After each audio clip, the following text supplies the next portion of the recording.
We had questions about in the power rankings, the Vikings at 13, and another star coming back from adversity. Yesterday, in a conference call with Denver media, Adrian Peterson said he believes he could have gone straight from high school to the NFL instead of spending 3 years at the University of Oklahoma. He noted that he was in the running for the Heisman Trophy his freshman year, and there were guys that he went into the league that year like Cedric Benson. Quote, not to sound cocky or anything, but I do. I felt like my freshman year I should have won the Doak Walker Award, but they gave it to him. Anyway, I feel like I was a better player than him. I am a true freshman. Here I am, a true freshman. If Cedric can come in and play, then why couldn't I do it? AP brings up an interesting point. Is it time to change the NFL eligibility rules? Who wants to go with this one? I'll go. Okay. Stephen A. Smith. As you know, I've been doing this show for a long time, for 11 years. This has been my biggest pet peeve topic for all 11 of these years. You can check the tape on this back to our days in New York City. I know how you feel, but I just thought you had things you were even more passionate about. But go ahead. Go ahead. That was bold. No, this is big this for me. Because this is serious. But this isn't just a sports topic. Understood. This is a life topic. Yep. Okay? This is the biggest injustice in all of sports. This issue is basically just unconstitutional. That the NFL is conspiring with college football, basically in cahoots with college football as they scratch each other's back here. Because clearly the NFL wants the players to stay for 3 years so they can better evaluate them and pick them more appropriately in draft slots. Because if you see them longer, as we hear from the NBA folks, you know, how do we evaluate a 19-year-old? We don't know for sure. Keep them in school so we can watch it and we don't have to waste so much draft dollars. And obviously college football is right in concert because college is saying, boy, we want to keep these kids for 3 years out of high school in college football. I love college football. I don't love this because it's just flat out wrong. And all we need to know is that basketball has gone from no years out of high school, where you could go straight out of high school, to now requiring kids to go 1 year to college. It's pretty ridiculous, and I agree with you. But baseball has long allowed kids, if you so choose, to go straight out of high school into minor league baseball, or maybe even pretty close to straight into pro baseball, to the major leagues. And if you don't do that, you have to wait 3 years then and follow the NFL model, and it takes 3 years of college before in baseball you can go back into the draft. But you can go straight out of high school. I watched Adrian Peterson, trust me, because I'm an Oklahoma fan, every snap that he took as a freshman. And I sat back after 2 games and said, he could play pro football right now. What position translates the quickest from college to pro? Running back. It's not even close. Because it's a position where if you have the God-given ability, they can simplify for you. They can just basically see the hole. Just go. Just let your instinct, let your God-given talent just take over and take you where you should go. It will work in pro football. I know he's not yet quite a man. Maybe he doesn't quite have all of his man body, but trust me, Adrian Peterson would have been just fine in pro football, and he could have saved some wear and tear on his body. And the great irony here, the great injustice is that the most injurious sport of these major sports, the one that is, we all agree, is the most violent, is football.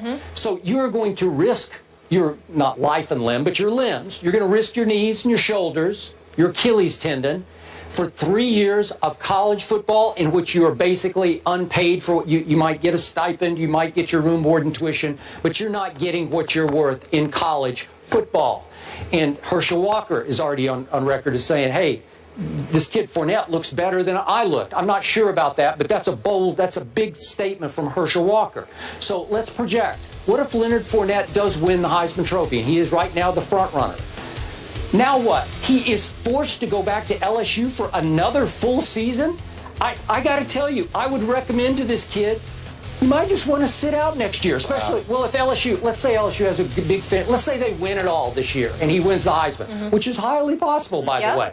Okay, well, what would you tell this kid? You're going to go risk your knees for dear old LSU? And I know he loves LSU. He's from New Orleans, but still, really? We may have to risk extending this topic because Kirk Herbstreit, our very own Kirk Herbstreit, was on Mike and Mike yesterday saying that he thinks it's disgraceful that anyone would suggest that a college player should sit out the season you know, because he doesn't want to endanger himself and risk getting hurt before entering the NFL draft. If you got 3 years of eligibility, you play 3 years. You know, I'm with you. I think that if, you know, the money that's there to be made, particularly with individuals coming from impoverished backgrounds, you know, you don't want to jeopardize that. Yeah. We may not have liked it, but who could legitimately blame? I blame Jadeveon Clowney for appearing to go half speed in his last year at South Carolina. My attitude is play if you're going to play. All right, that's sit fair. out if you're going to sit out. I agree but don't with go that. half speed. All right. I'm sure you agree with that. I do. But let me say this to you.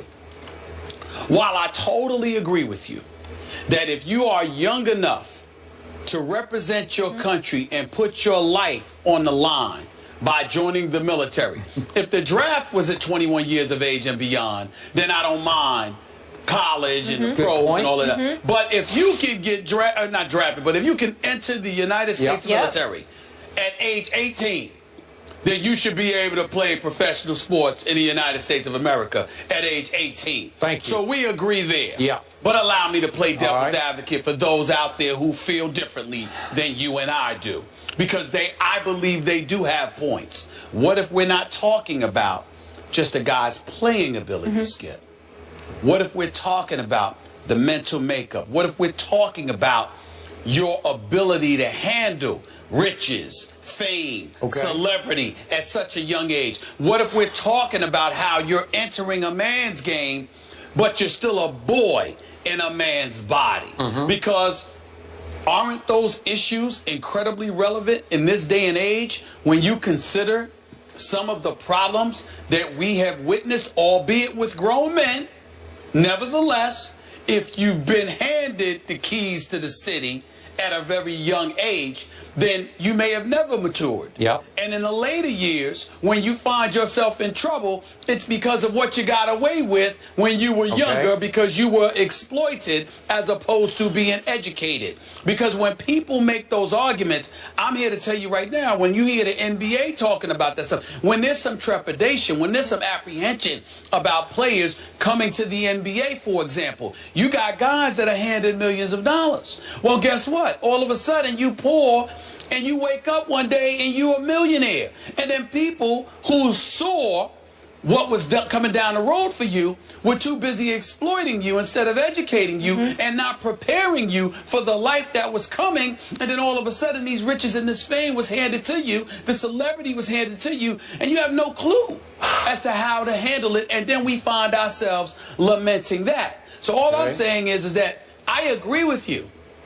But that's only because of their ability, which is God-given, combined with their hard work physically, of course, and, of course, the country that we live in that says you can serve your country starting at the age of 18. Okay. My problem is that, wow, those sports leagues also make a valid point when they allude to the absence of maturity. Because remember, once you go pro, you ain't just representing yourself. You're representing your franchise and you're representing the shield, whether it be the NFL or the NBA. Can I get clarity on one thing before we move on? Are you suggesting they go straight out of high school, or they need 1 year or 2 years? No, okay, just straight out. You're good with that. Out. Okay, For anybody, anybody.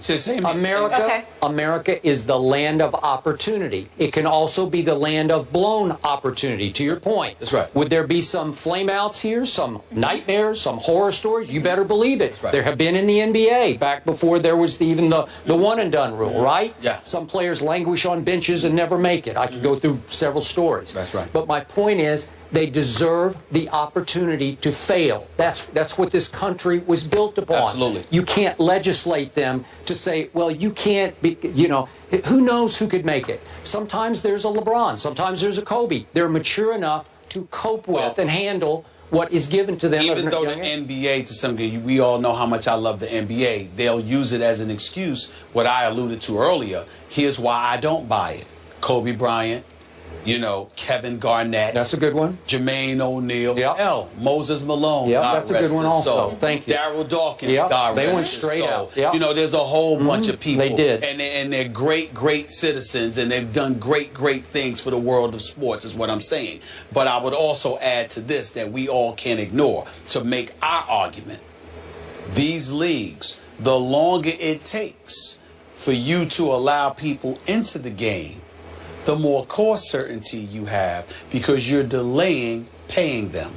Sure. Now, that's more so the NBA than the NFL because the NFL has this hard salary cap and it is applicable to everything. Okay. But with the NBA, you got guys, if you gotta wait, you gotta make them wait, and then you got the 2-year rookie wage scale and then the 2 additional years where they're restricted free agents, restricted players rather, then you have basically 4 years to analyze them. So instead of being in a position to get, let's say, 3 max deals, you'd only get 2. No, I got it. So I'm the with leagues you. know what they're doing. Let me sum this up by saying Maurice Clarett was the first young man back in 2004 to fight this in court.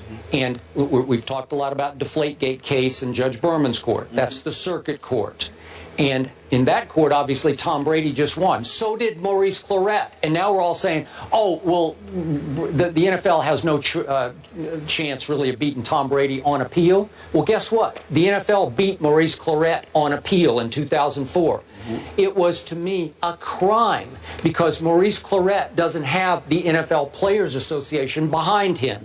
He doesn't have a Jeff Kessler, the Michael Jordan of lawyers. Well, that's the crime of it all more than anything. Yeah, that's what I'm saying. Yeah. To me, the bigger crime than the players themselves not being allowed to go straight from high school to the pros, even though with football, it is a man's game, but there are a few dudes that can handle it. There are. To me, the bigger crime than that is the absence of representation. I agree. That is the crime. That's something that Congress literally should sit there and have folks on Capitol Hill to explain. How is it that college athletes have no representation? Sure. So that's the crime. So if Leonard Fournette wants to fight this in court right now, can he hire Jeffrey Kessler to? He'd have no. He'd have how's to he going to hire pay him for out of his own pocket, and how would he? How would he do that? There you go. Thank you. Okay, so both guys agree with Adrian Peterson here that players should have the opportunity to go to the NFL straight out of high school. Coming up, we move to baseball. Oh, Canada. Toronto takes the AL East, leaving the Yankees fighting for a wild card spot. I like that cheer. Well, they get into the postseason. Don't miss that debate next. I'll see y'all next week. Whatever. Look at that champagne floss.